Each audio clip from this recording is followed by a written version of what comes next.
Hi friends, welcome back to my YouTube channel. ಗುರುವಾರದ ಮುದ್ದು ಸೊಸೆ ಎಪಿಸೋಡ್ ಏನಾಗ್ತಾ ಇದೆ ಅಂತ ನೋಡ್ಕೊಂಬರೋಣ. ಅದಕ್ಕಿಂತ ಮುಂಚೆ ನೀವು ಚಾನಲ್ನ ಸಬ್ಸ್ಕ್ರೈಬ್ ಮಾಡದೆ ನೋಡ್ತಾ ಇದ್ದೀರಾ ಅಂತ ಹೇಳಿದ್ರೆ ದಯವಿಟ್ಟು ಸಬ್ಸ್ಕ್ರೈಬ್ ಮಾಡ್ಕೊಂಡು ನೋಡೋದನ್ನು ಮರಿಬೇಡಿ.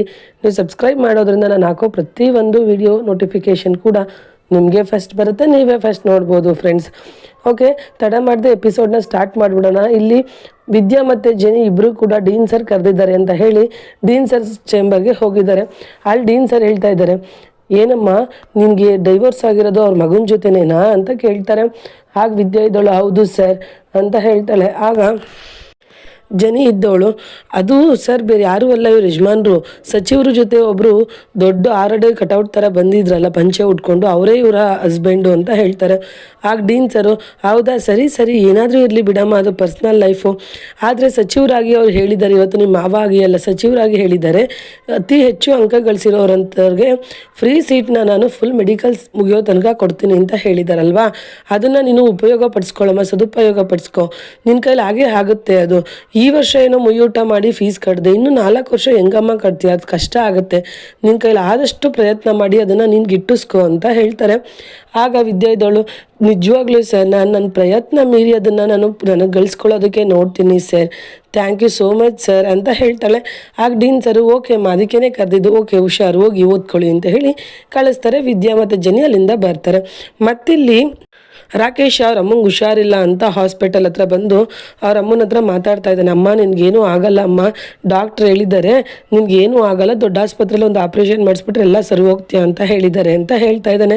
ಅವ್ರ ಅಮ್ಮ ಹೇಳ್ತಾ ಇದ್ದಾರೆ, ಯಾಕೆ ಮಗ ನೀನು ನನ್ನ ಹತ್ರ ಸುಳ್ಳು ಹೇಳ್ತಾ ಇದೆಯಾ, ನಾನು ಬಿದ್ದೋಗ ಮರ, ನೀನು ಅವ್ರು ಚಿಗುರೊಡಿಸ್ತೀನಿ ಅಂತ ಹೇಳಿದ್ರು ಅಂದ್ಬಿಟ್ಟು ನೀನು ದುಡ್ಡೆಲ್ಲ ಖರ್ಚು ಮಾಡ್ಕೊಂಬೇಡ ಕಣ್ಮಗ, ನಾನು ಏನೇ ಮಾಡಿದ್ರು ಬದುಕಲ್ಲ ಬಿಡು ಮಗ ಅಂತ ಹೇಳ್ತಾರೆ. ಆಗ ರಾಕೇಶ್ ಇದ್ದಾನೆ, ಅಮ್ಮ ಪ್ಲೀಸ್ ಅಮ್ಮ ಹಂಗೆ ಮಾತಾಡಬೇಡ, ನನಗೇಂತ ಯಾರಿದ್ದಾರೆ, ನೀನು ಒಬ್ಬಳೇ ಇರೋದು, ನಿನಗೋಸ್ಕರ ನಾನು ಎಷ್ಟು ಪ್ರಯತ್ನ ಮೀರಿ ಬೇಕಾದರೂ ಉಳಿಸ್ಕೊಳ್ಳೋಕೆ ಪ್ರಯತ್ನ ಪಡ್ತೀನಿ, ನೀನು ಅದಕ್ಕೆ ಸಪೋರ್ಟ್ ಮಾಡಬೇಕಷ್ಟೇ ಅವ್ವ ಅಂತ ಹೇಳಿ ಹತ್ಕೊಂಡು ಹೇಳ್ತಾ ಇದ್ದಾನೆ. ಮತ್ತು ಅಷ್ಟೇ ಅಲ್ಲದೆ ತನ್ನ ಹೊಲ ಎಲ್ಲ ಮಾರೋದಕ್ಕೆ ಅವ್ರ ಅಮ್ಮನ ಹಾಸ್ಪಿಟ್ಲ್ ಖರ್ಚಿಗೆ ಹೊಲ ಮಾರೋದಕ್ಕೆ ಎಲ್ಲ ಅವ್ರವ್ರಿಗೆ ಹೇಳ್ತಾ ಇದ್ದಾನೆ, ಪ್ಲೀಸ್ ಅದೊಂದು ಹೊಲ ಮಾರ್ಕೊಟ್ಬಿಡಿ, ನಮ್ಮ ಅಮ್ಮನಿಗೆ ಅರ್ಜೆಂಟ್ ಆಪ್ರೇಷನ್ ಮಾಡಿಸ್ಬೇಕು ಅಂತೆಲ್ಲ ಹೇಳ್ತಿರ್ತಾನೆ. ಅದನ್ನು ಕಣ್ಮಣಿ ಕೇಳಿಸ್ಕೊಂಡು ತುಂಬಾ ಬೇಜಾರು ಮಾಡಿಕೊಂಡು ಮನೆಗೆ ಬರ್ತಾಳೆ. ಏನು ರಾಕೇಶ್ ಪಾಪ ಹಿಂಗೆ ಆಗೋಯ್ತಲ್ಲ ಅಂತ ಹೇಳಿ ಮನೆಗೆ ಬರ್ತಾಳೆ. ಮತ್ತಿಲ್ಲಿ ಸಾವಿತ್ರಿ ವಿನಂತಿ ಹತ್ರ ವಿದ್ಯಾ ಬಗ್ಗೆ ಮಾಡಿರೋ, ಕಾಲೇಜಲ್ಲಿ ವಿದ್ಯಾ ಹತ್ರ ಬಗ್ಗೆ ಮಾಡಿರುವಂಥ ಬ್ಯಾಡ್ ವಿಡಿಯೋನ ಅವಳಿಗೆ ತೋರಿಸ್ತಾ ಇದ್ದಾಳೆ. ನೋಡು ವಿದ್ಯಾ ಸತೀಶ್ ಅನ್ನೋ ಹುಡುಗನ ಇಷ್ಟಪಡ್ತಾವಳಂತೆ, ನೋಡು ನಾನು ಸುಳ್ಳು ಹೇಳಿದ್ರೆ ವಿಡಿಯೋ ಪ್ರೂಫ್ ಇದೆ ಅಂತ ಹೇಳಿ ವಿಡಿಯೋ ಪ್ರೂಫ್ನ ತೋರಿಸ್ತಿದ್ದಾಳೆ. ಅದನ್ನು ನೋಡಿದಂಥ ವಿನಂತಿ, ಅವ್ವ ಇವಳು ಹಿಂಗೂ ಇರ್ತಾಳವ್ವ, ಯಾವತ್ತಿದ್ದರೆ ಯಾವ ಆವಿದೆ ಅಂತ ಯಾರಿಗೂ ಗೊತ್ತವ, ಒಂದು ಸತಿ ಕಾಲೇಜ್ ಮೆಟ್ಲು ಹತ್ತಿದ್ಮೇಲೆ ಚೇಂಜ್ ಆಗ್ತಾರೆ ಅಂತ ಕೇಳಿದ್ವಿ, ಅದು ಇಲ್ಲಿ ನೋಡಿದ್ರೆ ನಿಜನೇ ಆಗ್ತಾ ಇದೆಯವ್ವ, ಎಂಥವಳು ಇರಬೇಕವ್ವ ಇವಳು. ಈ ಸತಿ ಅಂತೂ ಭದ್ರಾಮಮ್ಮ ಯಾವಾಗಲೂ ನಮಗೆ ಬೈಯೋರು ಅವಳ ಬಗ್ಗೆ ಹೇಳಿದ್ರೆ, ಆದರೆ ಈ ಸತಿ ಮಾತ್ರ ಪ್ರೂಫ್ ಇದೆ, ಒಪ್ಕೊಂತಾರೆ ನಮ್ಮ ಮಾತನ್ನ. ಒಳ್ಳೆ ಕೆಲಸ ಮಾಡಿದ್ಯಾ ಕಣವ ನೀನು ವಿಡಿಯೋ ಮಾಡಿಸಿ ಅಂತ ಹೇಳ್ತಾರೆ. ಆಗ ಸಾವಿತ್ರಿದಳು, ಈ ಸಾವಿತ್ರಿ ಅಂದರೆ ಏನೇ ಅಂದ್ಕೊಂಡಿದ್ಯಾ, ಇವಳೇನು ಸುಮ್ಮನೆ, ಇದು ಇನ್ನೂ ಸ್ಟಾರ್ಟ್ ಆಗಿದೆ ಆಟ, ಇನ್ಮೇಲೆ ನೋಡು ಹೆಂಗಿರುತ್ತೆ ಆಟ ಅಂತ ಅವಳನ್ನ ವಿಲ ಅನ್ಬೇಕು, ಅವಳು ಹಂಗೆ ಮಾಡ್ತೀನಿ, ಅವಳು ಈ ಮನೆಯಿಂದ ಅವಳೇ ಹೋಗಬೇಕು, ಮತ್ತೆ ಆ ಥರ ಮಾಡ್ತೀನಿ ನೋಡ್ತಾ ಇರು ಅಂತ ಹೇಳಿ ಇವರಿಬ್ಬರು ಇಲ್ಲಿ ಮಾತಾಡ್ಕೊಂಡು ಖುಷಿ ಪಡ್ತಾ ಇದ್ದಾರೆ. ಮತ್ತಿಲ್ಲಿ ಕಣ್ಮಣಿ ಅವ್ರ ಅಪ್ಪನ ಹತ್ರ ಬಂದು, ಅದು ಅಪ್ಪ ಅಪ್ಪ ಅಂತ ಇರ್ತಾಳೆ. ಏನು ಹೇಳವ್ವ ಅಂತಾಳೆ. ಅದು ಅಪ್ಪ ಅಂತಾಳೆ. ಮತ್ತು ಏನು ಹೇಳಮ್ಮ, ನನ್ನ ಹತ್ರ ಮಾತಾಡೋದು ನಿನ್ಗೆ ಯಾಕವ್ವ ಸಂಕೋಚ, ಏನು ಹೇಳು ಅಂತ ಹೇಳ್ತಾರೆ. ಆಗ ಕಣ್ಮಣಿ ಹೇಳ್ತಾ ಇದ್ದಾಳೆ, ಅದು ಅಪ್ಪ ನಮ್ಮ ಮನೆ ಡ್ರೈವರ್ ರಾಕೇಶ್ ಇದ್ದಾನಲ್ಲ, ಅವ್ರ ಅಮ್ಮಂಗೆ ತುಂಬಾ ಹುಷಾರಿಲ್ವಂತೆ, ಅವ್ರ ಅಮ್ಮಂಗೆ ಆಪ್ರೇಷನ್ ಮಾಡಬೇಕಂತೆ, ಅದಕ್ಕೆ ತುಂಬ ಖರ್ಚಾಗುತ್ತಂತೆ, ಅವ್ರು ನೋಡಿದ್ರೆ ಬಡವರು ಅಲ್ವಾ ಅಪ್ಪ, ಪಾಪ ಅವ್ರು ಏನು ಮಾಡ್ತಾರೆ, ನೀವೇ ಏನಾದರೂ ಮಾಡಬೇಕಪ್ಪ ಅಂತ ಹೇಳ್ತಾಳೆ. ಆಗ ಅವರಪ್ಪ ಇದ್ದವರು, ಅಷ್ಟೇನವ್ವ ನಾನು ಮಾಡ್ತೀನಿ ಬಿಡು ಗೋವಿಂದ, ಅವ್ರಿಗೇನೇನು ಆಪ್ರೇಷನ್ ಮಾಡೋಕ್ಕೆ ಹೇಳಿ ಎಷ್ಟಾಗುತ್ತೆ ಅಷ್ಟಾಗಲಿ ನಾನು ನೋಡ್ಕೊತೀನಿ ಅಂತ ಹೇಳ್ತಾರೆ. ಆ ಕಣ್ಮಣಿ ಇದ್ದವಳು, ಅಪ್ಪ ಅದೇನೋ ಸರಿ, ಆದರೆ ಒಂದು ಮಾತು ಡಾಕ್ಟ್ರ್ ಹತ್ರ ನೀವೇ ಮಾತಾಡಿದ್ರೆ ಅವ್ರಿಗೆ ಇನ್ನೂ ಚೆನ್ನಾಗಿ ಆಪ್ರೇಷನ್ ಮಾಡ್ತಾರಪ್ಪ, ನಿಮ್ಮ ಮಾತು ಬೆಲೆ ಕೊಟ್ಟು ಒಂದ್ಸಲಿ ಮಾತಾಡಿ ಅಂತ ಹೇಳ್ತಾರೆ. ಅಷ್ಟೇನವ, ಸರಿ ಬಿಡವ ಮಾತಾಡ್ತೀನಿ ಅಂದ್ಬಿಟ್ಟು ಹಾಸ್ಪಿಟಲ್ ಡಾಕ್ಟರ್ಗೂ ಕೂಡ ಕಾಲ್ ಮಾಡಿ ಅವರಪ್ಪ ಹಿಂಗೆ ಅವ್ರು ನಮ್ಮ ಕಡೆ ಅವರು ಚೆನ್ನಾಗಿ ಆಪ್ರೇಷನ್ ಮಾಡಿ ಅಂತ ಹೇಳ್ತಾರೆ. ಅದನ್ನು ನೋಡಿದಂಥ ಕಣ್ಮಣಿಗೆ ಸ್ವಲ್ಪ ಖುಷಿ ಆಗುತ್ತೆ. ಆಗ ಶಿವರಾಮೇಗೌಡರು ಈಗ ಸಮಾಧಾನನವ ಅಂತಾರೆ. ಹ್ಞೂ ಅಪ್ಪ ಸಮಾಧಾನ ಅಂತ ಕಣ್ಮಣಿ ಹೇಳ್ತಾಳೆ. ಮತ್ತಿಲ್ಲಿ ವಿದ್ಯಾ ಫ್ರೆಂಡ್ಸ್ ಜೊತೆ ಮಾತಾಡ್ತಾ ಇರ್ತಾಳೆ. ಜನಿಗೆ ಫೋನ್ ಬರುತ್ತೆ ಸತೀಶನ ಕಡೆಯಿಂದ, ಏನು ಜನಿ ನಾನು ಮರ್ತೇ ಬಿಟ್ಟ, ನಾನು ನೋಡಿದ್ರೆ ಇಲ್ಲಿ ಕಾಯ್ತಾ ಇದ್ದೀನಿ ನೀನು ಕರ್ಕೊಂಡು ಹೋಗೋಕ್ಕೆ, ನೀನು ಇನ್ನೂ ಬಂದೇ ಇಲ್ಲ ಅಂತ ಹೇಳ್ತಾನೆ. ಆಗ ಜನಿ ಇದ್ದವಳು, ಅದು ನಿನ್ನೆ ಫಂಕ್ಷನ್ದೆಲ್ಲ ವಿದ್ಯಂಗೆ ಕೊಟ್ಬಿಟ್ಟಿದ್ರಲ್ಲ, ಹಾಗಾಗಿ ಅವಳ ಜೊತೆ ನಾನು ಸ್ವಲ್ಪ ಬ್ಯುಸಿ ಆಗೋದೆ ಅಷ್ಟೇ, ಇನ್ನು 2 ಪೀರಿಯಡು ಮುಗಿಸ್ಕೊಂಡು ಬರ್ತೀನಿ, ವೆಯ್ಟ್ ಮಾಡ್ತಾಯಿರು ಅಂತ ಹೇಳ್ತಾನೆ. ಆಗ ಅವನಿದ್ದನು 2 ಪೀರಿಯಡು ಅಂತ ನೀನು ಈಸಿಯಾಗಿ ಹೇಳ್ತೀಯ, ನನಗೆ 2 ಪೀರಿಯಡ್ ಕಳಿಯೋಷ್ಟೊಳಗೆ 2 ಯುಗನೇ ಕಳೆದಂಗೆ ಆಗುತ್ತೆ ಅಂತ ಹೇಳ್ತಾನೆ. ಆಗ ಜನಿ ಇದ್ದಳು, ಓಹೋ ಹಂಗಾದ್ರೆ ನೀನು ಮೆಡಿಕಲ್ ಎಕ್ಸಾಮ್ ಬರ್ದು ಪಾಸ್ ಆಗಿಬಿಟ್ಟು ನನ್ನ ಜೊತೆ ಬಂದು ನನ್ನ ಪಕ್ಕದಲ್ಲೇ ಕುತ್ಕೋ ಬೆಂಚಲ್ಲಿ, ಆಗಿಬ್ಬರು ಜೊತೆಲೇ ಇರ್ಬೋದು ಅಂತ ಹೇಳ್ತಾಳೆ. ಆಗ ಹಾಗೆಲ್ಲ ಏನಿಲ್ಲ, ಸರಿ ನಾನು ಕಾಯ್ತಾ ಇರ್ತೀನಿ ಬಾ ಅಂತ ಹೇಳಿಬಿಟ್ಟು ಮಿಸ್ ಮೀ ಅಂತ ಹೇಳ್ತಾನೆ. ಆಗ ಮಿಸ್ ಮೀ ಅಲ್ಲ, ಅದು ಮಿಸ್ ಯು ಅಂತ ಹೇಳ್ಕೊಡ್ತಾಳೆ ಇವಳು. ಆಗ ಸರಿ ಮಿಸ್ ಯು ಅಂತಾನೆ. ಆಗ ಇವಳು ಮಿಸ್ ಯು ಟು ಅಂತ ಹೇಳಿ ಫೋನ್ ಕಟ್ ಮಾಡಿ ವಿದ್ಯುನ್ ಜೊತೆ ಹೋಗ್ತಾಳೆ. ಮತ್ತಿಲ್ಲಿ ವಿನಂತಿ ಮತ್ತು ಸಾವಿತ್ರಿ ಇಬ್ಬರು ಕೂಡ ಭದ್ರನ ಕೂತ್ಕೊಂಡು ಭದ್ರಮಮ್ಮ ಅಂತ ಇಬ್ಬರು ಕೂಗ್ತಿರ್ತಾರೆ. ಭದ್ರ ಆಚೆ ಬಂದ್ಬಿಟ್ಟು ಏನು ನಿಮ್ಮಿಬ್ರದ್ದು ಯಾಕೆ ಹಂಗೆ ಕಿರ್ಚ್ತಾ ಇದ್ದೀರಾ ಅಂತ ಹೇಳಿಬಿಟ್ಟು ಕೇಳ್ತಾರೆ. ಆಗ ವಿನಂತಿ, ನೋಡು ಮಮ್ಮ, ನಾವು ಇಷ್ಟು ದಿನ ಅವಳ ಬಗ್ಗೆ ಏನು ಹೇಳಿದ್ರು ನೀನು ನಂಬ್ತಾ ಇರಲಿಲ್ಲ, ಅವಳು ಎಂಥವಳು, ಯಾವ ಕಾಲೇಜ್ಗೆ ಹೋಗ್ತಾಳೆ ಏನು ಎತ್ತ ಅಂತ. ಆದರೆ ಇವಾಗ ಪ್ರೂಫೇ ಇದೆ ನೋಡು, ಅವಳು ಯಾವ ಕಾಲೇಜ್ಗೆ ಹೋಗ್ತಾವಳೆ ಏನು ಮಾಡ್ತಾವಳೆ ಅಂತ ನೋಡು ಅಂತ ಹೇಳಿ ಆ ವಿಡಿಯೋನ ತೋರಿಸ್ತಾರೆ. ಅವ್ರು ಹೇಳಿರೋ ಅಂಥ ವಿಡಿಯೋನ, ಸತೀಶ ವಿದ್ಯುನ್ ಲವ್ ಮಾಡ್ತಾವಳೆ ಅಂತ ಹೇಳಿ ವಿಡಿಯೋ ಮಾಡಿಸ್ಕೊಂಬಂದಿರೋದನ್ನು ತೋರಿಸ್ತಾರೆ.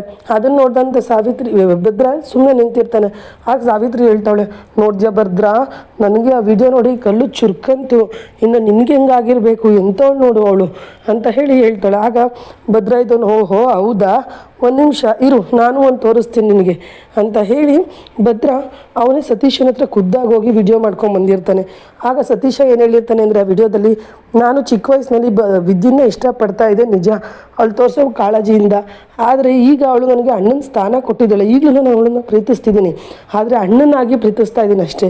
ಅವಳಿಗೂ ನನಗೂ ಯಾವುದೇ ಒಂದು ಕೆಟ್ಟ ಭಾವನೆ ಇಲ್ಲ.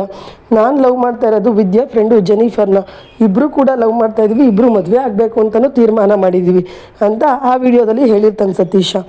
ಅದನ್ನು ನೋಡಿಬಿಟ್ಟು ಸಾವಿತ್ರಿ, ಅಯ್ಯೋ ಭದ್ರ, ಇದನ್ನೆಲ್ಲ ನಂಬೇಡ ಕಣಪ್ಪ, ಈಗೆಲ್ಲ ಇದನ್ನು ವಿಡಿಯೋ ಎಡಿಟ್ ಅಂತಾರಲ್ಲ ಅದ್ರಲ್ಲಿ ಮಾಡಿ ಚೇಂಜ್ ಮಾಡಿಬಿಟ್ಟಿರ್ತಾರೆ ಕಣಪ್ಪ ಅಂತ ಹೇಳ್ತಾಳೆ. ಆಗ ಭದ್ರ ಇದ್ದವನು, ಅಲ್ಲೋ ಇದು ಚೇಂಜ್ ಮಾಡಿರೋದಲ್ಲ, ಇದು ನಾನೇ ನನ್ನ ಕೈಯಾರೆ ವಿಡಿಯೋ ಮಾಡ್ಕೊಂಬಂದಿರೋದು, ಯಾರೂ ಎಡಿಟ್ ಮಾಡಿಲ್ಲ ಅಂತ ಹೇಳ್ತಾನೆ. ಭದ್ರ ಹೇಳ್ತಿದ್ದೆ, ನಾನೇನು ಈ ವಿಡಿಯೋನ ಅವ್ನಿಗೆ ಹಿಂಸೆ ಕೊಟ್ಟು ಮಾಡಿಸ್ಕೊಂಬಂದಿಲ್ಲ, ಅವನೇ ನಾನು ಅವ್ರ ಕಾಲೇಜ್ ಫಂಕ್ಷನ್ಗೆ ಹೋದಾಗ ಅವನೇ ಹೇಳಿದ್ದು, ನೀವು ಎಂಥವ್ರು ಅಂತ ನನಗೆ ಗೊತ್ತು, ನಿಮ್ಮ ಬೇಳೆ ಬೇಯಿಸ್ಕೊಳ್ಳೋದಕ್ಕೋಸ್ಕರ ನನ್ನ ಮೇಲೆ ಅಪವಾದ ಹೊರಿಸ್ತವ್ರು ಅಂತಂದ್ರೆ ಅವಳನ್ನ ಬಿಡ್ತೀರ ನೀವು, ಇನ್ನೊಂದು ಸಲ ಈ ಥರ ಎಲ್ಲ ಮಾತಾಡಿದ್ರೆ ಪರಿಣಾಮ ನೆಟ್ಟಿಗಿರಲ್ಲ ಅಂತಾನೆ. ಆಗ ಸಾವಿತ್ರಿ ಇದ್ದವಳು, ಅದು ಭದ್ರ ಅಂತಾಳೆ, ಏನು ಬೇಕಾಗಿಲ್ಲ, ಬಾಯಿ ಮುಚ್ಕೊಂಡು ಇಲ್ಲಿಂದ ಓಡ್ತಾ ಇರಿ, ಇನ್ನೊಂದು ಸಲಿಂದ ಕಿತಾಪತಿ ಮಾಡಿದ್ರೆ ಪರಿಣಾಮ ನೆಟ್ಟಿಗಿರಲ್ಲ ಅಂತ ಹೇಳಿ ಉಗಿದು ಕಳಿಸ್ತಾನೆ. ಮತ್ತಿಲ್ಲಿ ರಾಕೇಶ್ ಹಾಸ್ಪಿಟಲಲ್ಲಿ ಸುಮ್ಮನೆ ಯೋಚನೆ ಮಾಡ್ತಾ ಕೂತಿರ್ತಾನೆ. ಈ ಕಡೆ ಒಲೆನೂ ಮಾರೋಕ್ಕಾಗಲಿಲ್ಲ, ಏನು ಮಾಡೋದು ಅಮ್ಮನ ಟ್ರೀಟ್ಮೆಂಟ್ಗೆ ಅಂತ ಹೇಳಿ. ಅಷ್ಟರಲ್ಲಿ ಡಾಕ್ಟರೇ ಅವನ ಹತ್ರ ಬಂದುಬಿಟ್ಟು, ನೀವು ರಾಕೇಶ್ ಅಲ್ವಾ, ನಿಮ್ಮ ಅಮ್ಮನಿಗೆ ಎಲ್ಲ ಆಪ್ರೇಷನ್ಗೆ ರೆಡಿ ಆಗಿದೆ, ನೀವು ದೊಡ್ಡ ಹಾಸ್ಪಿಟ್ಲಿಗೆ ಶಿಫ್ಟ್ ಮಾಡಬೇಕು ಅಷ್ಟೇ ಅಂತ ಹೇಳ್ತಾರೆ. ಆಗ ರಾಕೇಶ್ ಇದ್ದನು, ಸರ್ ಅದು ಹಾಸ್ಪಿಟ್ಲಿಗೇನೋ ಶಿಫ್ಟ್ ಮಾಡಬೇಕು, ಆದರೆ ಇನ್ನೂ ದುಡ್ಡು ಅಡ್ಜಸ್ಟ್ ಆಗಿಲ್ಲ ಸರ್, ಏನು ಮಾಡೋದು ಅಂತ ಹೇಳ್ತಾನೆ. ಆಗ ಡಾಕ್ಟರ್ ಇದ್ದರು, ನೀವು ದುಡ್ಡಿಗೇನು ಯೋಚನೆ ಮಾಡಬೇಡಿ, ಸಚಿವ ಶಿವರಾಮೇಗೌಡರು ಎಲ್ಲ ಅರೇಂಜ್ ಮಾಡಿದ್ದಾರೆ, ದುಡ್ಡು ಗಿಡ್ಡು ಎಲ್ಲ, ನೀವು ಜಸ್ಟ್ ಹಾಸ್ಪಿಟ್ಲಿಗೆ ಶಿಫ್ಟ್ ಮಾಡಬೇಕು ಅಷ್ಟೇ ಅಂತ ಹೇಳ್ತಾರೆ. ಆಗ ರಾಕೇಶ್ಗೆ ಖುಷಿಯಾಗಿ ಸರಿ ಸರ್ ಅಂತ ಹೇಳ್ತಿ ಶಿಫ್ಟ್ ಮಾಡೋದಕ್ಕೆ ರೆಡಿ ಮಾಡ್ತಾನೆ. ಮತ್ತಿಲ್ಲಿ ವಿದ್ಯಾಗೋಸ್ಕರ ಔಟ್ ಹೌಸ್ ಹತ್ರ ಚಂಪಾ ಮತ್ತು ಭಗೀರಥಿಯವರು ವೆಯ್ಟ್ ಮಾಡ್ತಾ ಇದ್ದಾರೆ. ಎಲ್ಲಿ ಇವಳು ಇನ್ನೂ ಬರಲಿಲ್ವಲ್ಲ, ಮಳೆ ಬತ್ತಾದೆ, ನೆನ್ಕೊಂಬಂದ್ಬಿಡ್ತಾಳೆ ಹೆಂಗೋ ಅಂತ ಭಗೀರಥಿಯವರು ಅಂತ ಇರ್ತಾರೆ. ಅದೇ ಟೈಮ್ಗೆ ವಿದ್ಯಾ ಬರ್ತಾಳೆ. ನೋಡ್ದಾ, ನಾನು ಹೇಳ್ದಂಗೆ ನೆನ್ಕೊಂಡೇ ಬಂದಿದ್ದಾಳೆ ಇವಳು, ಮಂಡಿ ಅಂದರೆ ಮಂಡಿ ಇವಳು ಅಂತ ಬೈತಾ ಇರ್ತಾರೆ. ಆಗ ಅಮ್ಮಮ್ಮ ಏನಮ್ಮಮ್ಮ ಅಂತ ಹೇಳ್ತಾಳೆ. ಏನು ನೆನ್ಕೊಂಬಂದಿದ್ಯಾ, ನಿನಗೆ ಬುದ್ಧಿ ಬೇಡವಾ, ಡಾಕ್ಟ್ರು ಹೋಗ್ತಾ ಇದ್ದೀನಿ ಅಂತ ನಿನಗೆ ಜಂಬ ಜಾಸ್ತಿ ಆಗಿದೆ, ಸ್ವಲ್ಪ ಜಂಬ ಕಮ್ಮಿ ಮಾಡ್ಕೊ, ಮಳೆ ಬತ್ತಾದೆ ನೆನ್ಕೊಂಡು ಹೋಗಬಾರ್ದು, ಹೊಟ್ಟೆನಲ್ಲಿ ಮಗ ಅದೇ ಮಳೆ ಬಿಟ್ಟ ಮೇಲೆ ಹೋಗಬೇಕು ಅನ್ನೋ ಜ್ಞಾನ ಇಲ್ವ ನಿನಗೆ, ಸ್ವಲ್ಪನಾದ್ರೂ ಸ್ವಲ್ಪ ಜಾಸ್ತಿ ಮಾತಾಡಬೇಡ ಅಂತ ಹೇಳ್ತಾರೆ. ಆಗ ಅವಳು ಸರಿ ಅಮ್ಮಮ್ಮ, ನಾನು ತಲೆ ಒರೆಸ್ತೀನಿ ಬಿಡು ಅಮ್ಮಮ್ಮ ಅಂತ ಹೇಳ್ತಾಳೆ. ಆಗ ಭಗೀರಥಿಯವ್ರು, ನೀನೇನು ಒರೆಸ್ಬೇಡ, ನಾನು ಒರೆಸ್ತೀನಿ ಬಾಯಲ್ಲಿ ಒಳಗೆ ಅಂತ ಹೇಳ್ಬಿಟ್ಟು ಒಳಗಡೆ ಕರ್ಕೊಂಡೋಗ್ಬಿಟ್ಟು ಅವಳಿಗೆ ಸಾಂಬ್ರಾಡಿ ಹೊಗೆ ಕೊಟ್ಟವಳು ತಲೆ ಒಣಗಿಸ್ತಾ ಇರ್ತಾರೆ. ಅದನ್ನು ನೋಡಿದಂಥ ಭದ್ರ, ಕಾಗೆ ಮುತ್ಕಿ ಏನು ಮಾಡ್ತಾ ಇದೆಯಾ ನೀನು, ಈ ಮನೆ ಯಜಮಾನಿಯಾಗಿ ಅವಳು ತಲೆ ಒರೆಸ್ತಾ ಕೂತಿದ್ಯಾ ನೀನು ಅಂತ ಹೇಳ್ತಾನೆ. ಆಗ ಭಗೀರಥಿಯವರು, ಲೋ ನಾನು ಈ ಮನೆ ಯಜಮಾನಿನೇ ಕಂಡ್ಲಾ, ಆದರೆ ಈ ಯಜಮಾನಿ ಮನೆಯದು ವಂಶದ ಕುಡಿ ಇವಳು ಹೊಟ್ಟೆಲ್ಲಿ ಬೆಳೀತಾ ಇದೆ, ಅದನ್ನು ತಿಳ್ಕೊ ನೀನು ಫಸ್ಟು ಅಂತ ಹೇಳ್ತಾರೆ. ಭದ್ರಂಗೆ ಸ್ವಲ್ಪ ಪ್ರೀತಿ ಹುಡ್ತಾ ಇದೆ ವಿದ್ಯೆನ ಮೇಲೆ. ಇದಿಷ್ಟು ಬಂದು ಇವತ್ತಿನ ಸಂಚಿಕೆ ಫ್ರೆಂಡ್ಸ್. ನಾಳಿನ ಸಂಚಿಕೆಗಾಗಿ ಈ ಕೂಡಲೇ ಈ ಚಾನಲ್ನ ಸಬ್ಸ್ಕ್ರೈಬ್ ಮಾಡೋದನ್ನು ಮರಿಬೇಡಿ. ಹಾಗೆ ಈ ವಿಡಿಯೋ ಇಷ್ಟ ಆದಲ್ಲಿ ಲೈಕ್ಸ್, ಶೇರ್, ಕಮೆಂಟ್ ಮಾಡೋದನ್ನು ಕೂಡ ಮರಿಬೇಡಿ sir friends. Okay, thank you for watching, bye.